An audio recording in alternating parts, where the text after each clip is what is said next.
It was a cold evening. Not the kind of cold that comes from rain or wind, but the kind that sits inside your chest and refuses to leave. It was Tuesday, 11:47 p.m., and I was sitting alone on my bed in my small room in Kigali. The lights were off. Only my phone screen was lighting my face. Outside, everything was quiet. No cars, no voices, just silence. But inside me, nothing was quiet. My heart was heavy. My head was full. My hands were shaking. I had been staring at her chat for almost 2 hours. Her name, still saved with a heart emoji. I never removed it. Even after everything. Even after she stopped calling. Even after she started replying late. Even after I realized I was slowly losing her. I kept scrolling through our old messages. Good morning. I miss you. Sleep well, my love. So many promises, so many dreams, so many words that once meant forever. Now they looked like lies. Not because she wanted to lie, but because life changes, people change, and sometimes love becomes something you can no longer hold, even if you still feel it. I remembered the first day we met. It was 2 years ago, in the afternoon, around 3 p.m., at a small cafe near town. She was wearing a blue dress. She was laughing. That laugh, it entered my heart without asking permission. From that day, my life slowly started to rotate around her. Every good news, I wanted to tell her. Every bad day, I wanted to hear her voice. She became my safe place. She became my home. But homes can break, and safe places can disappear. Lately, things were not the same. Our conversations became short. Her "I love you" turned into "okay." Her "I miss you" disappeared. When I asked what was wrong, she said, "I'm fine." But I knew she was not, and she knew I was not. We were both pretending that love was still alive, pretending that nothing was dying. But love does not die suddenly. It fades, slowly, like a candle burning in a dark room. You don't notice when it starts getting smaller. You only notice when the room becomes dark. That night, I realized the room was already dark. I opened her chat, typed something, deleted it, typed again, deleted again. My eyes were full of tears. My throat was tight. My chest felt like someone was pressing it with both hands. I wanted to tell her, "Please, stay. I can change. I can try harder. I can be better." But deep inside, I knew something painful. You cannot force someone to love you. You cannot beg someone to feel what they no longer feel. And loving someone also means knowing when to let them go. That truth hurts more than any lie. So I started writing, slowly, with shaking fingers. Every word felt heavy. Every sentence felt like I was cutting a small piece of my heart. This was the last message I sent before I said goodbye. I don't know how to start this message.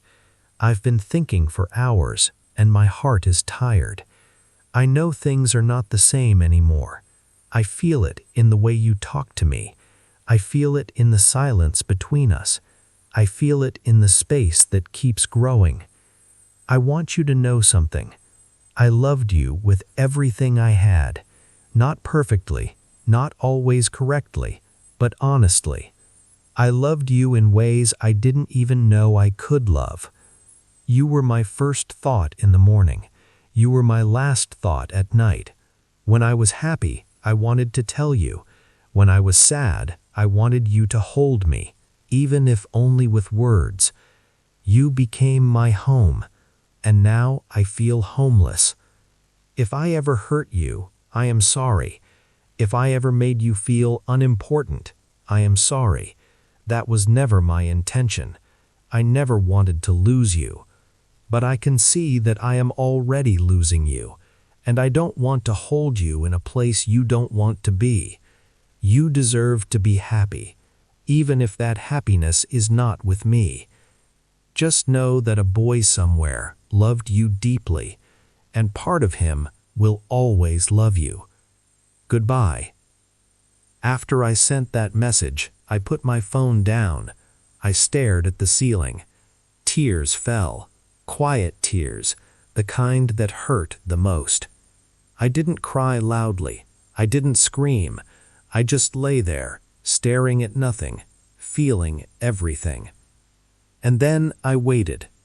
Maybe she would reply. Maybe she would say, "Don't go. Let's try again. I still love you." Minutes passed. An hour. No reply. That silence was louder than any words. At 1:32 p.m., I picked up my phone again. Still nothing. That's when I understood. The message was not just goodbye. It was the end. Morning came. Not because I was ready, not because I had healed, but because time does not ask if you are okay. Time just moves. It was Wednesday, 6:10 a.m. The sun slowly rose over mountain, painting the sky with soft orange light. People were waking up, birds were singing, life was starting. But I was still lying on my bed, staring at the same ceiling. I felt empty. My phone was beside me, face down. I was afraid to look at it. Part of me still hoped, and hope was dangerous. I forced myself to turn the phone over. No message. Nothing. That silence confirmed what my heart already knew. She had read my goodbye, and she chose not to answer. I stood up slowly. My body felt heavy. I went to the bathroom and looked at myself in the mirror. My eyes were red, my face tired. I whispered to my reflection, "You lost her." Saying it out loud made it real.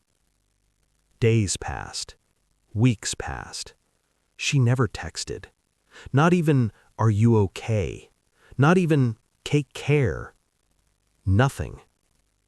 And yet, I didn't stop loving her. Healing did not come suddenly. It came quietly, slowly, almost invisibly. I stopped opening her chat every hour, then every day, then sometimes, and that alone felt like progress. I started writing, not messages to her, but messages to myself. Today hurts, but you survived yesterday. You can survive today, too. Some nights I cried. Some nights I didn't. Both were okay. I started focusing on small things, eating better, sleeping a bit more, talking to one close friend, smiling when something was funny. Tiny steps, very tiny. One night, almost the same time I sent the goodbye message weeks ago, I wrote, "I didn't lose my ability to love. I didn't lose my worth. I didn't lose myself. I lost someone who couldn't stay, and that is painful, but I am still here." I read it 3 times, then I slept. For the first time in a long time, I slept without crying. I wasn't healed, I was healing. Some days still hurt. Memories still sneak in. Some songs still sting. But I am no longer drowning. I am floating. I realized something. Stories like mine, they hurt, but they also connect people. They remind us we're not alone. That's why I started HeartVoice Stories. Because every heart deserves to be heard, every pain deserves a voice, and every love, lost or found, deserves to be remembered. So if my story has touched you, made you feel a little less alone, I want to invite you to subscribe to HeartVoice Stories. Hit that subscribe button, turn on notifications, join a community of people who love deeply, hurt deeply, and are learning to heal together. Share the stories. Comment your feelings. Let someone else know they are not alone. Heartbreak is heavy, but together, sharing our hearts, it becomes lighter. Thank you for listening. Thank you for feeling. And thank you for letting Heart Voice Stories be part of your journey.